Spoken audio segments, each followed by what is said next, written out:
WIBTA for throwing every wrestling match I am forced to attend. My 15M school has recently restarted all of the sport programs after almost a year of no/limited activity. Before that I was part of the swim team, one of the smaller groups at our school.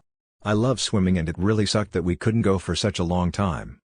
With the restart, the school also made a new system. Every student writes down 3 different after-school activities in order of interest, so 1.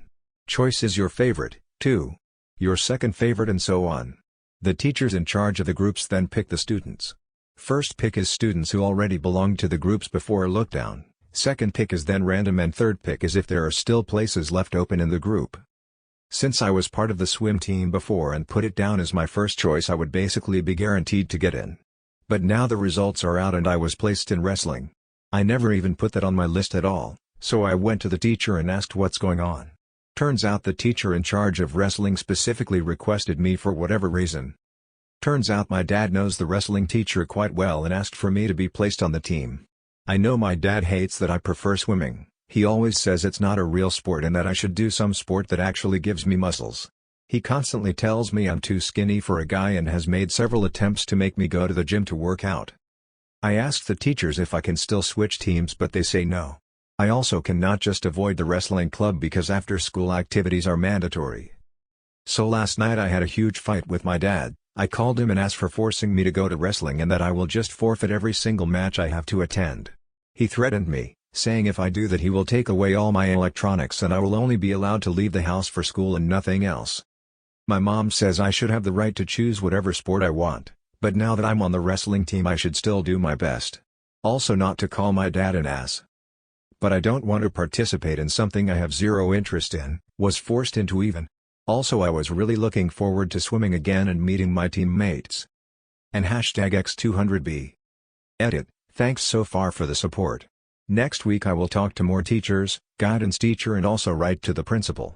Guess I will also try to talk with my mom again and maybe convince her. Also will mention what some people wrote that wrestling could potentially dangerous, maybe that will convince her. Worst case I will go through with it and just put in zero effort, if no one listens to me. Edit 2, so this has gotten a lot more responses than I thought. First of all, thanks to everyone supporting me. I talked to my mom again, without my dad nearby. She still thinks I should give wrestling a try but if I really want to change she will support me. So next week I will go and talk first to my swim coach and the wrestling coach and hopefully get it resolved, otherwise I will go further to the principal. I can post an update next week and tell you guys how things worked out. Some of you suggested I should go to the newspaper or something, but I really do not feel comfortable blowing things up like that. Slandering the school is gonna backfire like 100%. I have also gotten a lot of creative things instead of just throwing the match. I would like to show my face in public sometime so no, I will ignore most of the really weird suggestions. Thanks I guess. I also got a few questions about the rule of afternoon activity being mandatory. So we have to do activities for 2 years total but we are free to choose when we do them during high school. We can choose between a lot of club activities offered by the school, not just sports but all kind of activities, music, art, reading, writing clubs, gardening or even game design. School club activities are always free and if you require financial assistance for like an instrument or so, I think you can also get financial aid. But I don't really know the details. Additionally, if we attend a club or regular activity outside of school we can also get credits for that, just need work it out with the teachers. We also don't get grades or something, it is just noted on our final report. I also do not really know what happens if you don't complete them. Please like, comment, and subscribe. Thank you, have a great day, or night.